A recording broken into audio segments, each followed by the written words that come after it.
5 common problems new Sony users are facing, and I'm the solution.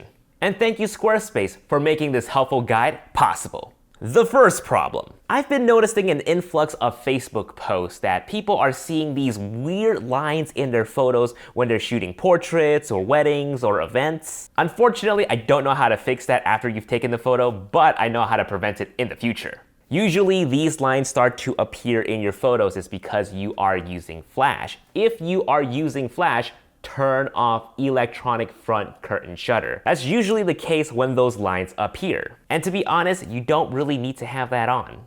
Also, I would advise to fully test out your brand new camera first or a brand new lens before taking it onto a client shoot. Or watch a Jason Vong video because he thoroughly tests out the Sony cameras. Number 2. Sometimes when I'm watching someone's vlog, it sounds like they're underwater for whatever reason. And that's because they have wind noise reduction turned on in their camera. Now, it may sound like wind noise reduction actually helps combat the wind, but it really doesn't. It just makes you sound like you're swimming in a pool or something. Like what you're hearing right now. Find it in your menu, turn it off if it was on. If it's off, just leave it off. Trust me on it. Number 3. Updating your Sony cameras on a Mac. Trust me, it's a lot more complicated than you think. Us Windows users, we got it lucky. Now you need to follow these instructions to the T, otherwise you won't be able to update your camera.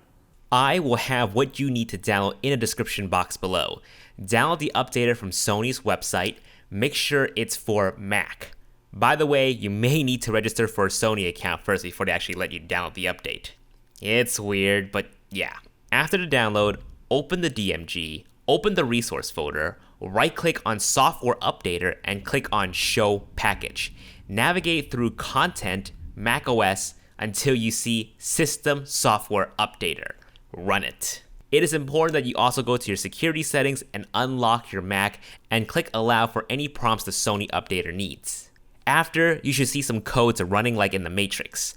Turn on your camera, make sure it's in mass storage mode, then plug it in with the provided USB, and just follow the on-screen prompt. Boom. Easy. While I'm not 24/7 answering camera questions, because I need to sleep, Squarespace is, but only for issues with your websites. I'm sure you heard by now, Squarespace is an all-in-one platform for creating beautiful websites. You don't need any coding knowledge because they got ready-to-go templates that you can just fill your content with. Whether it be for your portfolio, demo reel, online e-commerce store, build it with Squarespace. Start your free trial today and see how it can work for your business. And when you're ready to launch, go to squarespace.com/JasonVong to save 10% off your first website or domain. Thanks for listening. Now back to the show. Number 4.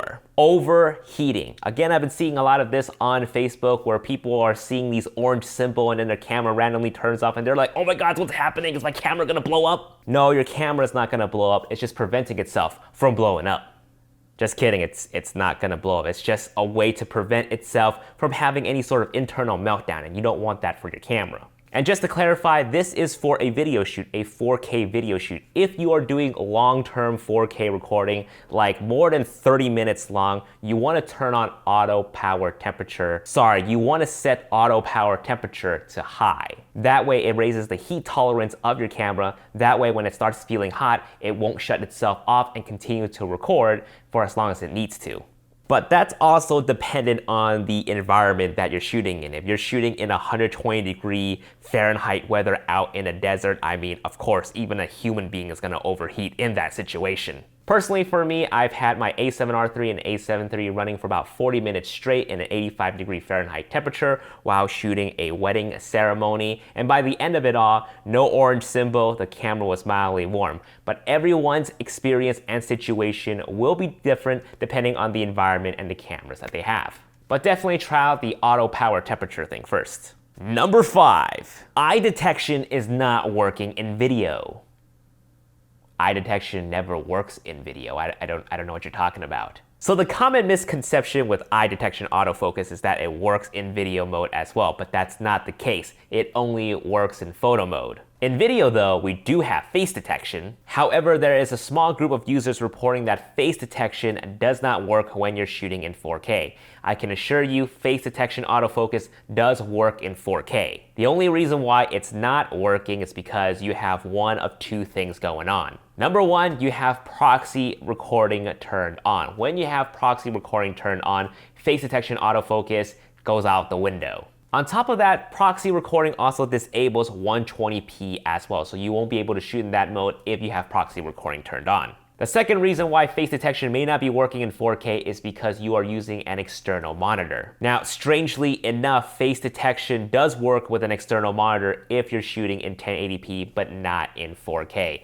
I don't know what the reason is. I don't know if it's because of a monitor issue or it's on Sony's end, but that is the unfortunate case. Hopefully, we'll be able to use face detection autofocus in 4K with an external monitor in the next iteration of Sony cameras. But until then, it does not work with these iterations of Sony cameras. So even though you don't have face detection autofocus when you're using a monitor and shooting 4K at the same time, you can still use your other focus area to keep your subject in focus. If you're shooting an interview, you can use zone focusing on one side to keep your subject in focus, or if you're doing these YouTube videos like I am, just put it on center spot focusing or center zone focusing. Let me know in the comments down below, what issues are you having with your Sony camera? Chances are it's a lot more common than you think, and there might be an easy fix for that. When I see another trend of 5 issues, I will compile another video addressing it in the future. Oh, and by the way, I have a free filmmaking course coming out very, very soon. Hit the subscribe button, hit that bell notification